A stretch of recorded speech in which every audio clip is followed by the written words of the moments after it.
प्रिय विद्यार्थी मित्रांनो, FYBA ऑप्शनल इंग्लिशच्या क्लासरूममध्ये आपणा सर्वांचं पुन्हा एकदा स्वागत. आजच्या लेक्चरमध्ये मी तुम्हाला तुमची दुसरी पोएम शिकवणार आहे, ज्या पोएमचं टायटल आहे blow blow Dau winter wind. This poem it is composed bye A very famous poet and dramatist of the world called William Shakespeare. तुम्ही विल्यम शेक्सपियरचं नाव ऐकलंच असेल की विल्यम शेक्सपियर हे जगातले प्रसिद्ध नाटककारांपैकी एक आहेत. आणि ते नुसते नाटककारच नव्हते, तर त्याचबरोबर ते पोएटसुद्धा होते. आणि त्यांनी 154 पोएम्स लिहिल्या आहे. He has 37 plays, 154 lyrics, poems and 2 long narrative poems to his credit. की जगद्विख्यात असे जे नाटककार आहेत त्यांच्यामध्ये William Shakespeare is the foremost name, की ते सगळ्यात अग्रेसर असं नाव आहे. विल्यम शेक्सपियरच्या नाटकांचा अनुवाद जो आहे जगातल्या प्रत्येक प्रमुख भाषांमध्ये झालेला आहे. आणि ही जी कविता आहे the present poem blow blow the winter wind, it is a lyric and this poem appears in his famous play as you like it. त्यांचं एक प्रसिद्ध असं नाटक आहे ॲज यू लाईक इट नावाचं, आणि त्या ॲज यू लाईक इट ह्या नाटकामधून ही एक कविता जी आहे ती घेतली गेलेली आहे. त्या नाटकांमध्ये त्यांनी ह्या कवितेचा उपयोग केला आहे. शेक्सपियरचं वैशिष्ट्य असं आहे की त्यांची नाटकं ही जरी प्रोजमध्ये लिहिलेली असली तरी प्रोजबरोबरच त्यांनी त्याच्यामध्ये पोएम्स आणि सॉंग्स याचा पण भरपूर वापर केला आहे. And this is a song, this is a lyric which is taken from his play as you like it. As you like it ह्या नाटकामधून हे सॉन्ग घेण्यात आलेलं आहे. आता ह्या सॉन्गची पार्श्वभूमी काय आहे ती आधी सांगते, म्हणजे तुम्हाला त्याच्यातली थीम जी आहे ती बरोबर कळेल. थीम म्हणजे विषय, subject matter. Betrayal is the theme of this poem, की ह्या कवितेची थीम जी आहे ती बिट्रेल आहे. बिट्रेल म्हणजे विश्वासघात. बघा, विश्वासघात कोण करतं? जी व्यक्ती आपल्या जवळची असते, ज्याच्यावर आपण विश्वास टाकतो, तीच व्यक्ती आपला विश्वासघात करते. ह्या जगामध्ये जशा चांगल्या गोष्टी आहेत ना, तशाच वाईट गोष्टी पण आहेत. प्रेम, विश्वास ह्या गोष्टी जशा आहेत की ज्या उदात्त आहेत, त्याचबरोबर प्रेमामध्ये होणारी फसवणूक आणि मैत्रीमध्ये होणारा विश्वासघात ह्यासुद्धा माणसाला अतिशय त्रासदायक ठरणाऱ्या अशा गोष्टी आहेत, परंतु त्या आहेत. ह्या जगामध्ये माणसाच्या मनामध्ये स्वार्थ इतका भरला आहे की त्यावेळी त्याला सख्खा भाऊ दिसत नाही, किंवा ज्याच्यावर आपण खूप प्रेम करतो ती व्यक्ती पण दिसत नाही. स्वतःच्या स्वार्थापलीकडे या कुठल्याच गोष्टी नसतात. आणि तीच थीम जी आहे की विश्वासघात कोण करू शकतो? ज्याच्यावर आपण विश्वास ठेवतो, जो आपल्या अतिशय जवळची व्यक्ती असते, तोच आपल्या विश्वासाला तडा देतो, आपलं नुकसान करतो, आपली फसवणूक करतो, आणि त्यावेळी माणसाला अतिशय वाईट वाटतं. बघा, माणसाचा स्वभाव आहे ना, त्याच्यामध्ये जशी कृतज्ञता आहे तशीच कृतज्ञता पण आहे. की ज्या माणसाने आपल्यावर उपकार केले, आपल्यासाठी काहीतरी चांगले केले, ते उपकार विसरून माणूस त्याच माणसाचा घात करतो, त्याच माणसाचं नुकसान करतं. तर ही जी गोष्ट ही अतिशय त्रासदायक असते, की ज्याच्यासाठी आपण खूप काही केलेलं असतं, तीच व्यक्ती जेव्हा आपल्या जीवावर उठते त्यावेळी माणसाला अतिशय वाईट वाटतं. आणि ही थीम ह्या कवितेमधून मांडली आहे. In this poem the poet is speaking to the winter wind. की कवी जो आहे ना, तो कोणाला उद्देशून बोलतोय? Winter wind. विंटर विंड म्हणजे वारा, आणि विंटर म्हणजे हिवाळा. हिवाळ्यामध्ये वाहणारा वारा जो आहे त्याच्याशी कवी बोलतोय. So here which figure of speech is here apostrophe is use, की कवी त्या वाऱ्याला संबोधून बोलतोय.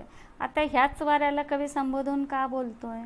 तर विंटर सीझन जो आहे, हिवाळा जो आहे, तो आपल्याकडे अतिशय आल्हाददायक, आनंददायक ऋतू असतो. परंतु युरोपियन कंट्रीजमध्ये की जिथं वातावरण वेगळं आहे, तिथं मात्र हा जो हिवाळा आहे हा अतिशय त्रासदायक असतो. आणि तिथं जवळजवळ वर्षातले 6 महिने विंटर असतो, आणि उरलेल्या 6 महिन्यात 3 ऋतू असतात: स्प्रिंग, समर आणि ऑटम. आणि हे 3 ऋतू आनंदाचे असतात. आणि विंटर सीझन जो आहे तो अतिशय दुःखाचा, निरुत्साहाचा असा काळ असतो, कारण ह्या काळामध्ये प्रचंड थंडी असते, सगळीकडे बर्फ पडत असतो. रोज सायंकाळ झाली की बर्फ पडतो, आणि पृथ्वीवर सगळीकडे बर्फाचा थर असतो. सूर्य उगवत नाही, सूर्यप्रकाश दिसत नाही, त्याच्यामुळे अतिशय थंड आणि अतिशय निरुत्साही असा हा सीझन असतो. आणि याच्यामध्ये वारे जे वाहतात ते अतिशय वादळी असे वारे असतात, घोंगावणारे वारे असतात, अंगाला असे झोंबणारे वारे असतात आणि त्याच्यामुळे सायंकाळ झाली, बर्फ पडायला सुरुवात होण्याच्या आत प्रत्येकजण आपापल्या घरामध्ये आश्रय घेतो, शेकोटीच्या भोवती बसलेला असतो. त्यावेळी माणसाचं रक्षण होऊ शकतं. पशु पक्षी वगैरे हे सुद्धा सुरक्षित ठिकाणी लपलेले असतात. तर हा जो विंटर विंड आहे ना, हा वादळी वारा आहे, हा आल्हाददायक नाही आहे. तरीसुद्धा कवी काय म्हणतोय, ब्लो ब्लो दाऊ विंटर विंड, की हे विंटर विंड तुला जेवढं व्हायचं, जेवढ्या वेगात व्हायचं ना तेवढं वाह तू. का त्याचा त्रास होत नाही का कवीला? होतोय त्याचा त्रास, परंतु तो काय म्हणतोय की माणसाच्या विश्वासघातामुळे, ज्या माणसांवर आपण प्रेम करतो तीच माणसं जेव्हा आपल्यावर उलटतात, त्यांच्या कृतज्ञतेमुळे मला जेवढा त्रास होतो ना तेवढा तुझ्या वाहण्याने होत नाही. म्हणजे माणसापेक्षा तू बरा आहेस. म्हणजे याच्यामध्ये जरी तो कवी वाऱ्याशी बोलत असला तरी त्याला माणसांशी बोलायचं आहे. कोणाबद्दल बोलायचं आहे? माणसांबद्दल बोलायचं आहे. माणसांची कृतज्ञ वृत्ती जी आहे, विश्वासघाती वृत्ती जी आहे, त्याच्याबद्दल तो इथं बोलतो आहे. तर याचा थोडक्यात थोडासा प्रसंग असा सांगते की ही जे पोएम हे जे नाटक आहे ॲज यू लाईक इट नाटक, ह्या नाटकामध्ये 2 भावांच्या जोड्या दाखवल्या आहेत की 2 भाऊ आहेत, ते राजे आहेत, आणि 2 भाऊ जे आहेत ते श्रीमंत अशा जमीनदाराची मुलं आहेत. तर 2 भाऊ जे आहेत ते राजे आहेत. तर आपल्याला माहिती आहे की राज्य हे सहसा मोठ्या भावाकडेच दिलं जातं, आणि मोठा भाऊ जो आहे की राजाला ड्यूक असं संबोधलं जातं. तर तो मोठा भाऊ राजा आहे आणि तो अतिशय चांगला आहे, सज्जन माणूस आहे. परंतु त्याचा लहान भाऊ फ्रेडरिक जो आहे तो मात्र दुष्ट माणूस आहे, आणि त्याला असं वाटतं की हे राज्य आपल्याला मिळालं पाहिजे, म्हणून तो त्याच्या मोठ्या भावाकडून, ड्यूक सिनियरकडून ते राज्य हिसकवून घेतो, स्वतः राजा बनतो, आणि त्याच्या भावाला, की जो आधीचा राजा असतो, त्या राजाला जंगलामध्ये हकलून देतो की तू माझ्या राज्यात राहायचं नाही, त्याला राज्यातून हद्दपार करून देतो.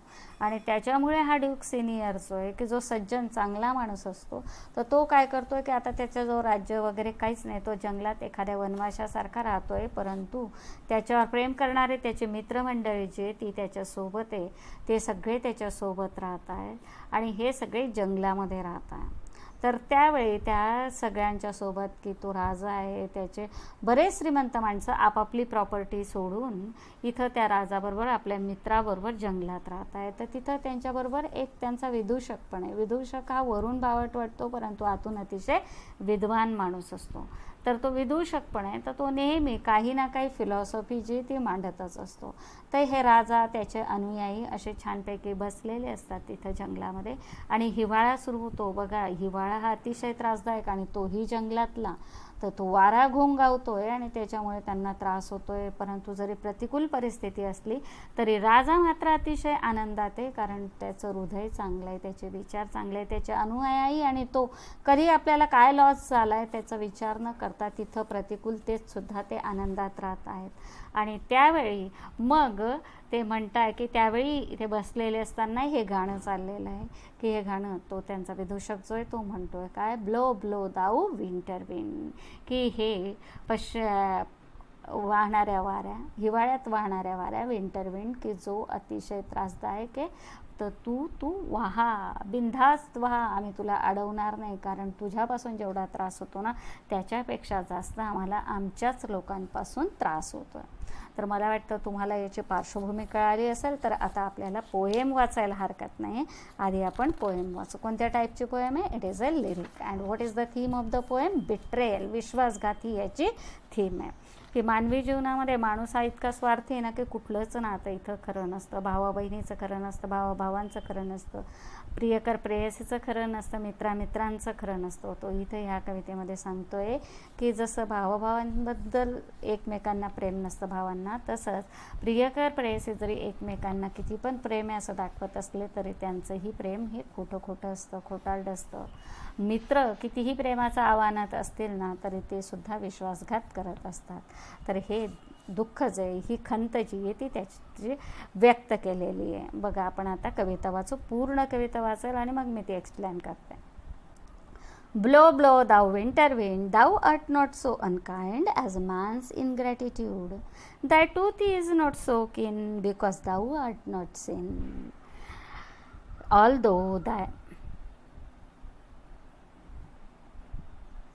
although thy breath is rude, hi ho, sing hi ho unto the green valley.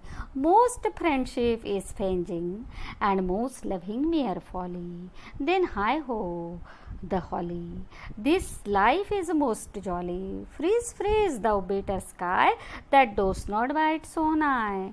As the benefits forgot, though thou the waters wrap, the sting is not so sharp, as friend remembered not. Hi ho, sing hi ho unto the green valley.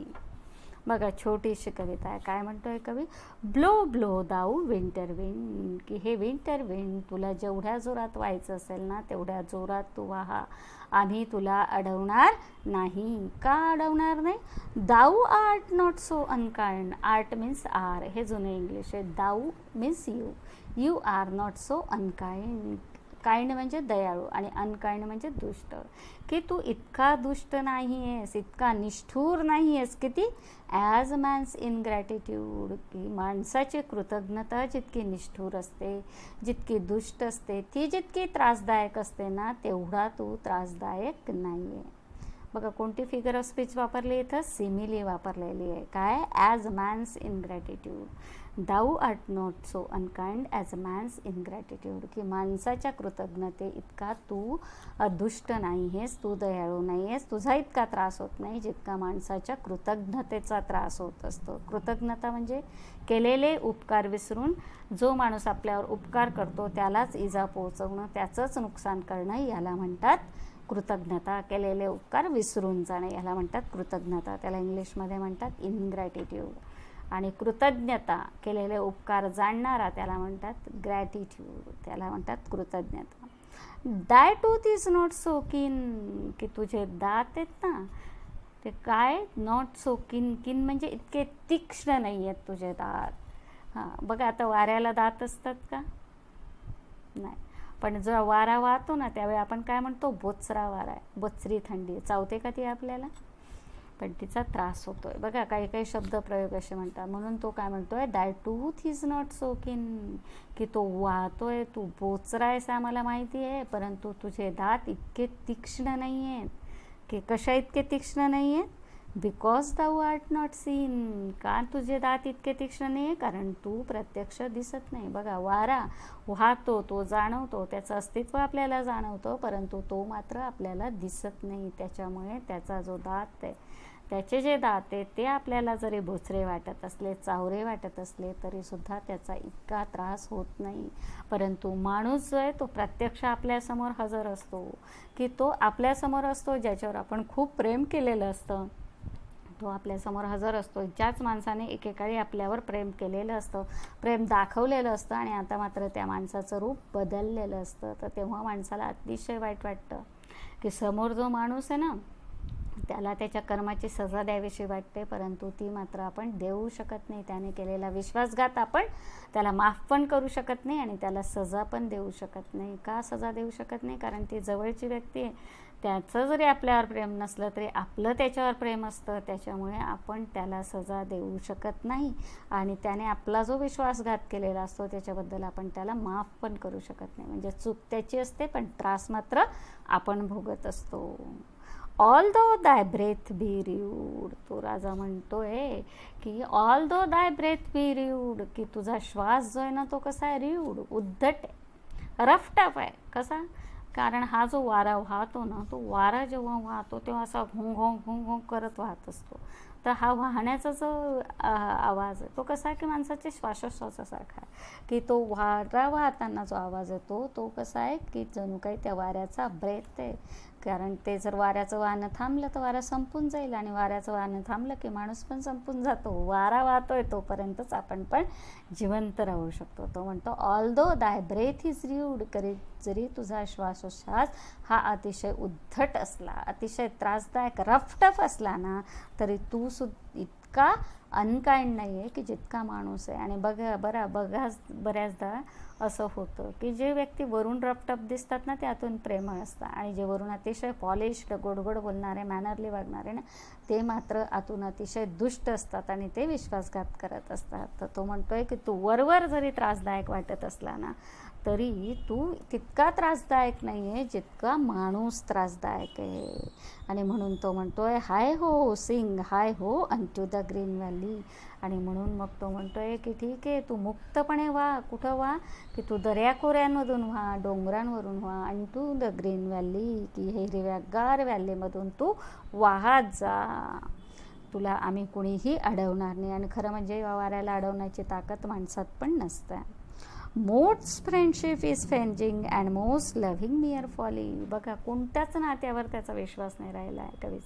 काय म्हणतोय तो? Most friendship is feigning. Feigning म्हणजे फसवणं, की फ्रेंडशिपच्या नावाखाली फक्त फसवलं जातं. एखादाच मित्र असा असतो की जो आपल्याला वेळेवर आपल्या संकटाच्या वेळी मदत करत असतो, कामात येत असतो. परंतु बरेचसे मित्र जे हे फक्त आपल्या आनंदात सहभागी होतात आणि दुःखाच्या वेळी, संकटाच्या वेळी जेव्हा आपल्याला त्यांची गरज असते तेव्हा मात्र आपल्यापासून लांब पळून जातं. आणि तेव्हा आपल्याला कळतं की कोणी कोणाचं नसतं. So he says most friendship is feigning, की बऱ्याचदा जास्तीत जास्त मैत्री जी आहे तीसुद्धा काय आहे? खोटारडी असते, फसवी असते. Most loving mere folly. आणि आपण ज्याला प्रेम म्हणतो आणि ज्याच्यासाठी सगळं जीवन सॅक्रिफाईस करून टाकतं ना, ते संपूर्ण जीवन गेल्यानंतर कळतं दॅट धिस इज फॉली, की ही आपली चूक होती. आपण ज्या समोरच्या व्यक्तीवर खूप प्रेम करत होतो ना, त्या व्यक्तीचं आपल्यावर प्रेम नव्हतं, ती फक्त आपला वापर करून घेत होती. हे जेव्हा कळतं ना, तेव्हा माणसाला खूप वेदना होता की या माणसासाठी आपण काय काय नाही केलं आहे, काय काय सॅक्रिफाईस केला आहे, आणि मग ती आपली चूक होती हे आपल्या लक्षात येतं आणि माणूस निराश होतो. कारण आपल्या प्रेमाच्या बदल्यात तितकंच उत्कट प्रेम आपल्याला मिळत नाही. आपण त्या व्यक्तीसाठी जेवढं करतो तेवढी ती व्यक्ती आपल्याला करत नाही, किंवा आपल्याला त्या व्यक्तीची जेवढी किंमत असते त्याची अगदी 1 पट किंमतसुद्धा ती व्यक्ती आपल्याला देत नाही. So loving is mere folly. आणि म्हणून तो म्हणतो असंच आहे, त्याच्यामुळे तुला अडवून काय करू. देन हाय हो द हॉली, तू काय कर, आनंदात तुझ्या मस्तीमध्ये तू फिर. दिस लाईफ इज मोस्ट जॉली. कारण काय ना, की आम्हाला काही तक्रार नाही, की जरी आम्हाला राजवाड्यातले सगळ्या सुखसोयी सोडून इथं जंगलामध्ये सगळ्या गैरसोयींना तोंड द्यावं लागतं आहे ना, तरीसुद्धा आमचं जीवन आनंदित आहे. आम्ही ह्या जीवनाचा आनंद घेतो आहे. कारण दुःख असतं ना, तसं जीवनात आनंद पण असतो, पण आपलं लक्ष फक्त दुःखावर केंद्रित असतं आणि जीवनातला आनंद, सुख आपल्याला दिसतच नाही. फ्रीज दाऊ बीटर स्काय. आणि बघा, थंडी वाढायला लागली आहे, वारा घोंगावतोय आणि आकाशसुद्धा गोठून चाललं आहे. थंडी प्रचंड वाढते, आकाश गोठून चाललं आहे असं का म्हणतोय कवी? कारण आकाशातून बर्फ पडतोय, पांढरा शुभ्र बर्फाची वृष्टी होते. आणि म्हणून तो म्हणतोय की बीटर्स काय, की थंडी जी ना तीसुद्धा अतिशय वाईट आहे, की अगदी गोठून टाकणारी, संपवून टाकणारी. आणि तो म्हणतोय की आकाशसुद्धा गोठून गेलं आहे. गोठून गेलं काही हरकत नाही, गोठून जा. म्हणजे प्रतिकूलता कितीही असली तरी त्याला मात्र आम्ही घाबरत नाही, ही ॲटिट्यूड कवीची दिसते आहे. That dost not bite so nigh, की बघ, जर तू आकाश गोठून चाललेलं आहे त्याच्यामुळे आम्हाला त्रास होतो आहे, परंतु त्याचासुद्धा आम्हाला एवढा त्रास होत नाही, तुझ्या बोचरेपणाचा एवढा त्रास होत नाही. तेवढा त्रास कुणाचा होतो? ॲज बेनिफिट फॉर गॉड्स, की ज्या लोकांनी आमचा फायदा घेतला आहे, आमच्याकडून भरपूर फायदा करून घेतला आहे आणि आता ते विसरून गेलेले आहेत, तर त्यांच्या ह्या विश्वासघाताचा किंवा त्यांच्या विसरून जाण्याचा, कृतज्ञपणाचा जेवढा त्रास होतो ना, तेवढा तुझ्या थंडीचा त्रास होत नाही. दो दाऊ द वॉटर्स वार्प म्हणजे वळवणे, की तुझ्यामुळे काय होतं आहे की पाणी जे ते उताराकडे वाहतच ना, की पाणी वाहून जातं आहे, पाण्याची दिशा बदलते, वारा आला की तो सगळ्यांचीच दिशा बदलतो आहे.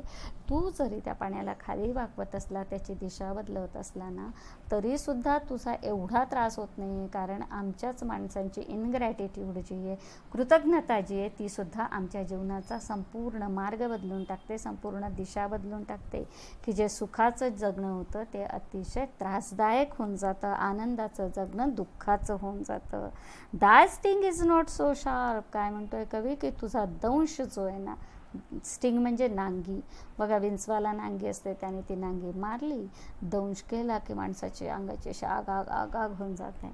पण ती आग जेवढी त्रासदायक नसते ना, तेवढी आपल्याच माणसांनी आपल्याला फसवल्याची जी जाणीव आहे ती जास्त त्रासदायक असते. म्हणून तो म्हणतो दाय sting is not so sharp, की तुझा दंश जो आहे ना तो इतका शार्प नाही, इतका तीक्ष्ण नाही, ॲज फ्रेंड रिमेंबर्ड नॉट, की जितका एखादा मित्र जो आपल्याला विसरून जातो, ज्याच्यासाठी आपण खूप जीव टाकलेला असतो, मदत केलेली असते, ज्याच्यावर खूप प्रेम केलेलं असतं, ज्याच्यासाठी खूप काही केलेलं असतं, तो मित्र जेव्हा आपल्याला विसरून जातो तर ती जी गोष्ट आहे ती अतिशय त्रासदायक असते. हाय हो, सिंग हाय हो अनटू द ग्रीन व्हॅली. आणि म्हणून मी म्हणतोय की तू बिनधास्त वाहत राहा, असाच वाहत राहा, मुक्तपणे वाहत राहा, कारण तुझ्या इतकं तू जितका त्रास देतो त्याच्याही पेक्षा माणूस जो आहे तो जास्त त्रासदायक आहे, त्याचा खोटारडेपणा जास्त त्रासदायक आहे, त्याचा विश्वासघात जास्त त्रासदायक आहे. आणि त्यामुळे माणसा इतकं कृतज्ञ ह्या जगामध्ये दुसरं कोणीही नसतं. म्हणून तो म्हणतोय ब्लो ब्लो दाऊ विंटर विंड. म्हणजे इथं कवी जरी त्या विंटर विंडशी बोलत असला तरी त्या विंटर विंडच्या निमित्ताने त्याला माणसालाच सांगायचं आहे की तू किती कृतज्ञ आहे. माणसाच्या कृतज्ञतेबद्दल तो इथं बोलतो आहे. किती कृतज्ञता किती त्रासदायक असते, किती दुःखदायक असते. मला वाटतं तुम्हाला ही कविता समजली असेल. वाचा आणि अभ्यास करा. काही समजलं नसेल तर तुम्ही मला कॉल करून विचारू शकता. So we will stop here.